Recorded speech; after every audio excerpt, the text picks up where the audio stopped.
This strange story takes place at the home of Dr. Chan, a skilled and virtuous physician, held in high regard by the local people. One late afternoon in late autumn, Dr. Chan was meditating on the earthen bed inside his house, a habit he had maintained for many years. Qigong has existed for thousands of years.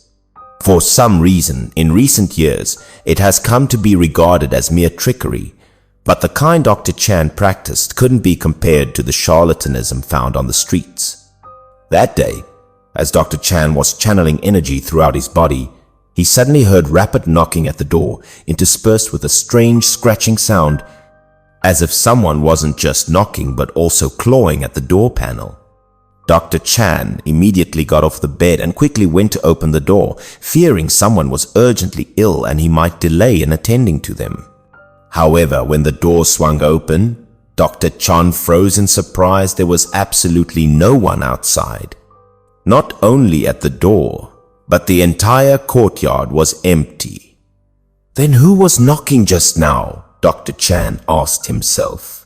While still bewildered, the doctor suddenly heard someone calling his name, the sound originating from a low position directly in front of him. Dr. Chan looked down and was instantly taken aback, almost amused. There were 3 people standing right in front of him, but because they were so short, he hadn't seen them at first. They earnestly pleaded with him to come examine an elderly woman at their home who was critically ill. Immediately afterward, Dr. Chan was utterly astonished. These individuals were only about a meter tall. While he had occasionally seen short people in the region, he couldn't recall an entire family like this. Furthermore, these people had sharp faces, sunken cheeks, and peculiar expressions. Seeing Dr. Chan remain silent, they assumed he was unwilling to go, fumbled for a moment, and then produced payment that seemed prepared in advance. Dr. Chan was stunned yet again. They were holding several gleaming golden beans in their hands. It was truly bizarre. Nobody used such things for payment anymore. Dr. Chan didn't immediately accept, merely saying he needed to see the patient first. He slung his medicine bag over his shoulder and went out the door with them. As soon as he stepped outside, Dr. Chan's heart leaped again. A sedan chair was unexpectedly waiting by the door, with 4 more short people, slightly taller than a meter, standing beside it, ready to carry him. The others were very polite, quickly stepping forward to lift the curtain of the sedan chair, inviting Dr. Chan to quickly get in. As Dr. Chan settled inside the sedan chair, he understood clearly. The ones who had invited him this time were certainly not human. He couldn't be sure exactly what they were, but saving lives was his duty, and besides, with his own skills, he wasn't afraid of them. He carefully lifted the curtain of the sedan chair, trying not to let them notice. He wanted to see where they were taking him. As soon as he looked out, he realized the sedan chair was heading straight into the mountains and at an extremely fast speed. The trees outside were whizzing backward. Throughout the journey, Dr. Chan felt as though the sedan chair was gliding swiftly through mist. Although the speed felt immense, Dr. Chan felt no bumps inside the sedan chair. It was incredibly smooth, feeling buoyant as if floating through the air. Dr. Chan felt the sedan chair traveled for only about 3 or 4 more minutes before stopping. Immediately after, the curtain was lifted, and a short person with a smiling face told him, "Dr. Chan, we've arrived. Please step out." As Dr. Chan stepped out of the sedan chair, he thought, calculating the total travel time, no matter how fast they went, they couldn't possibly have left the village yet. How could they have arrived already? But as he stepped down, the scene before him left Dr. Chan utterly astonished. He had never seen the surroundings before. Towering ancient trees stood on all sides, and before him loomed a large, imposing complex of buildings. Dozens of people stood before the courtyard gate, each only about a meter tall, all staring intently at him with their small eyes. At this point, Dr. Chan truly began to regret coming. These beings with their small, sinister eyes didn't seem like good folk. If it were just 4 or 5, he could handle them, but with so many, he really wasn't sure. But realizing it was too late for second thoughts, Dr. Chan ignored them and strode directly into the courtyard. Upon entering the room, Dr. Chan saw a large antique-style bed, upon which lay an old woman so aged her years were impossible to guess. One of the short people introduced her as their matriarch and asked him to examine her. As soon as he saw the patient, Dr. Chan focused his entire attention on the examination, no longer concerned about the strange beings outside the door. When he saw the old woman's wound, Dr. Chan was startled. Her thin arm was covered in festering sores, small ulcers sunk deep, and embedded within them were numerous iron pellets, emitting a strong, foul odor. Seeing these festering, decaying wounds, Dr. Chan immediately understood the situation. Treating this type of injury was something he was quite confident about. The wound was caused by homemade shotguns firing scrap iron pellets, common in rural areas. This type of ammunition leaves countless iron fragments embedded in the flesh, causing immense pain to the injured. The others confirmed that the old woman had been shot by a hunting gun while out a few days prior. Dr. Chan washed his hands thoroughly, picked up his sterilized small forceps, and began to treat the wound, carefully removing each tiny iron pellet. At the beginning, every time the forceps touched a pellet embedded in the flesh, the old woman grimaced in pain, occasionally letting out miserable groans. Seeing the old woman cry out pitifully, the people behind Dr. Chan gradually began to show fierce expressions towards him, looking as if they might attack at any moment.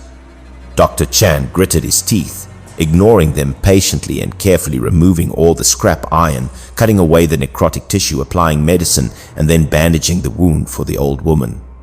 Only when everything was finished did Dr. Chan wipe his hands and turn around, seeing the short people bowing respectfully in gratitude as they looked at the old woman, who now appeared peaceful and relieved.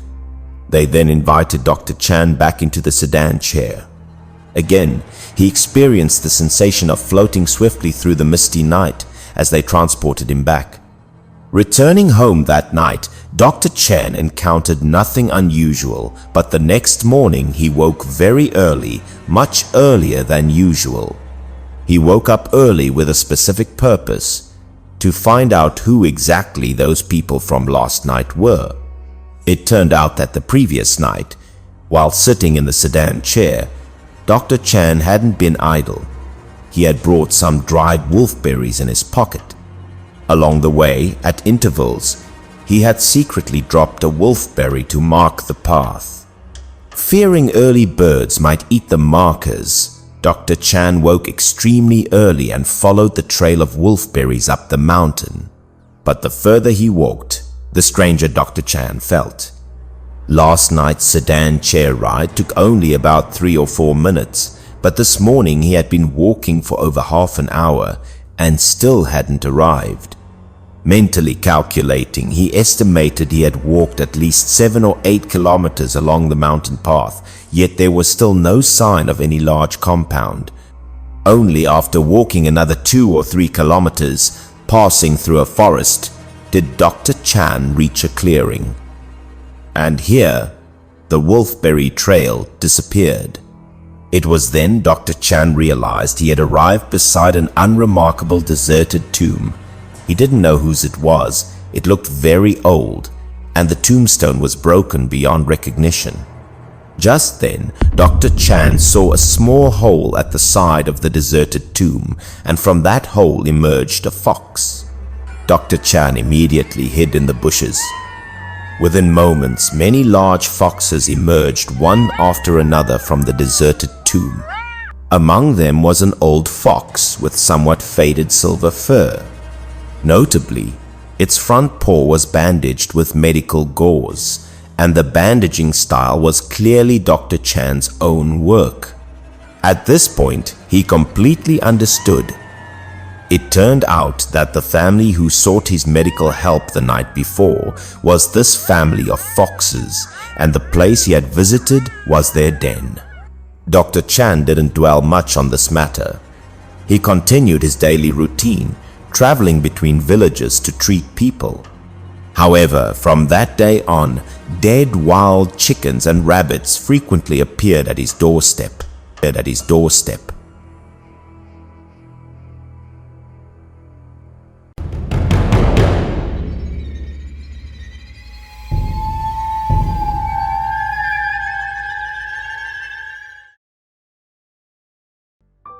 This strange story took place nearly 40 years ago in a poor rural area. In those years, when villagers fell ill, few could afford to go to the large city hospitals. Everyone turned to the village doctors. They were often affectionately called farmer doctors. Dr. Chan was just such a farmer doctor. At dusk, he was preparing to gather the herbs he had been drying all day. Just then, the courtyard gate was pushed open, and a panicked young man entered. He rushed in breathlessly, exclaiming that his wife was about to give birth but was having difficulties. He was a young man from the neighboring village, explaining his wife was having a difficult labor. It had been over half a day, and the baby hadn't arrived. The midwife was flustered. He pleaded for Dr. Chan to come quickly and see what could be done. Having said this, the anxious young man asked to hurry back first to be with his wife. Dr. Chan, concerned for the mother and baby's safety, didn't even take time to gather his herbs, but immediately went inside to prepare his medical kit.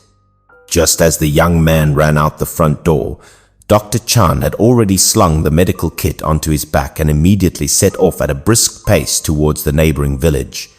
In those years, the rural doctor's small medical kit was highly symbolic, much like the postman's green mailbag, a memory of an entire era. Inside the kit were all sorts of things capable of handling almost any medical issue. Back then, rural doctors didn't adhere to strict working hours. Whenever a patient called, no matter the time, they would go immediately to provide care. That evening, as Dr. Chan left the village with his medical kit, dusk was already falling. West of the village flowed a small stream. As he reached the bank, preparing to cross, he saw a woman sitting there, her head bowed. Dr. Chan found this a bit strange. At this hour in the countryside, everyone, especially women, would have returned home for dinner. Why was someone crying by the stream now? Being a naturally helpful person, Dr. Chan approached and asked the girl whose family she belonged to and why she was crying. The girl, looking anxious, pleaded for his help. The girl explained that the rising water had flooded the bridge, and she dared not cross because she was still weak from illness. Hearing this, Dr. Chan understood. The stream had indeed swollen recently, submerging the stone bridge with water more than 20 centimeters deep. Afraid of the water and weakened by illness, the girl didn't dare to wade across, hence her tearful anxiety. Moreover, she had urgent business in the village across the stream. Hearing this, Dr. Chan told her not to cry anymore. Since he had to cross the stream himself, he offered to carry her across on his back as well. Dr. Chan, being a straightforward man, took off his shoes and carried the girl across the flooded section of the bridge. As soon as he lifted her onto his back, he noticed she was surprisingly light, and her body felt unnaturally cold. It was early autumn, and the stream water was still chilly. As Dr. Chan waded through the ankle-deep water, he thought about how difficult the situation must be for the girl. However, while crossing the stone bridge, the woman remained silent, her body trembling as if in great fear. Dr. Chan reassured her. Don't be afraid. We're almost to the bank." The bridge wasn't long, and they reached the other bank in less than a minute. Dr. Chan then gently set her down. The girl's complexion looked increasingly pale. She bowed very respectfully to thank Dr. Chan, making him feel slightly awkward. After expressing her thanks, the girl turned to leave, but instead of heading towards the village, she walked towards the northern mountain upstream. Dr. Chan watched her retreating back, a strange feeling persisting. Who lives up on that northern mountain? He wondered. As he pondered, he glanced down and spotted something. On the ground lay a wicker basket. The girl had been clutching it tightly just moments ago, but now it was forgotten there. Dr. Chan quickly picked up the basket and turned, intending to catch up and call her back, but when he looked up, the path ahead was completely empty. She had vanished. Dr. Chan's heart suddenly tightened. She had just claimed to be very weak. How could she have moved so fast and disappeared in an instant? At that moment, he had an odd feeling, but couldn't quite put his finger on what was amiss. However, with a patient waiting, he didn't have time to ponder further. He took the forgotten basket and hurried towards the village, thinking the woman might also be going there and he could return it then. After walking a bit further, Dr. Chan reached the young man's house. The family's elderly father was already waiting at the gate to welcome him. The old man urgently invited Dr. Chan in to check on the prolonged labor. Dr. Chan followed him, casually placing the basket he was carrying onto a stone table in the courtyard.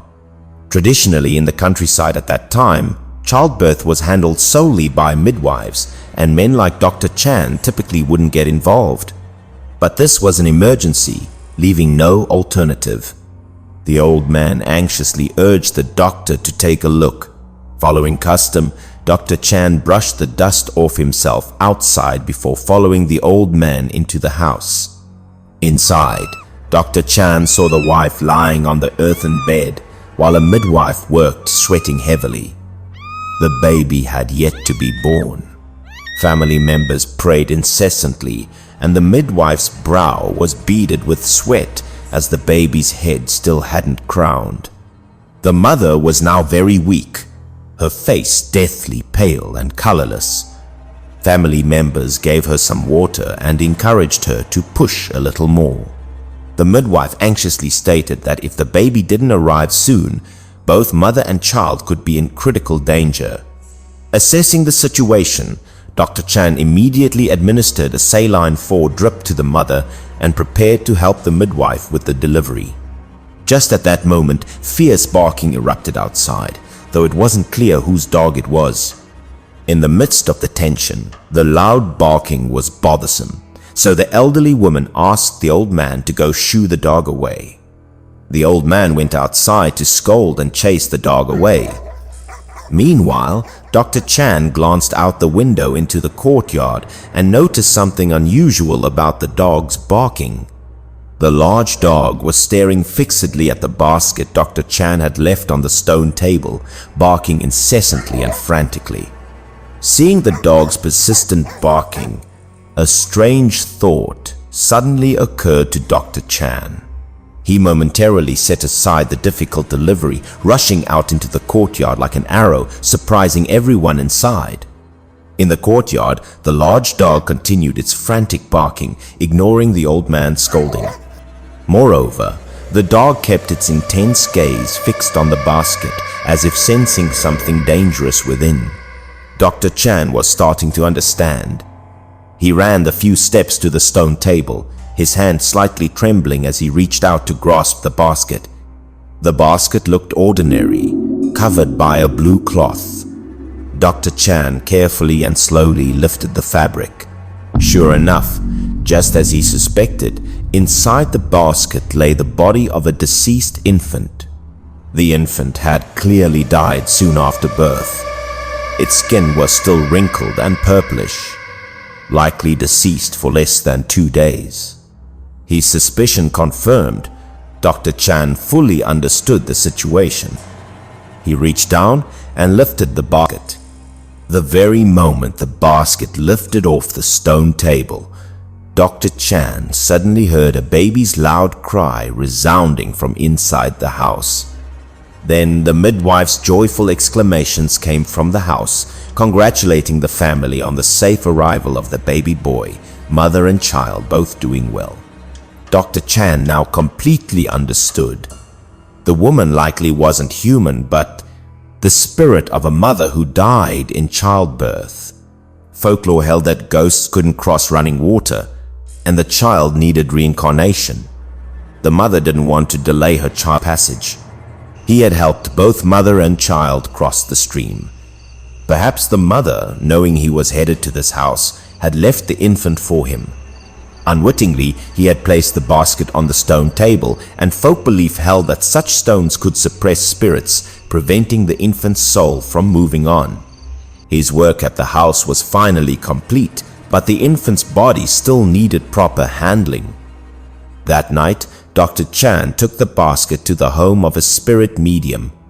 The spirit medium's home was a place of worship, and she specialized in ceremonies to help the souls of infants who died prematurely or shortly after birth find peace. The medium's physical eyesight was poor, making it hard for her to see people, but rumor had it she could perceive other things quite clearly. "What is the matter with this child?" she asked Dr. Chan. Dr. Chan briefly explained his encounter with the spirits by the stream. "Perhaps the mother just wanted to accompany her child part of the way," he said gently. "I nearly hindered them." After hearing the story, the medium uttered a series of mystical pronouncements. She stated the child's soul had already moved on to reincarnation, and she would help bury the physical remains. However, the mother spirit still had to journey through the underworld. Giving birth for a woman is like walking close to the gates of hell. That's why folk wisdom says the gate of birth is the gate of death. Logically, as a doctor, Chan shouldn't have believed in such supernatural occurrences. But having spent his entire life in the countryside, he knew some things couldn't be dismissed simply through disbelief. Although the medium firmly refused payment, Dr. Chan still left a small offering for incense and candles before he left. Having practiced medicine for half his life, Dr. Chan had encountered countless oddities. He had even learned some methods for warding off evil spirits, elements often intertwined with traditional medicine that were difficult for ordinary people to comprehend.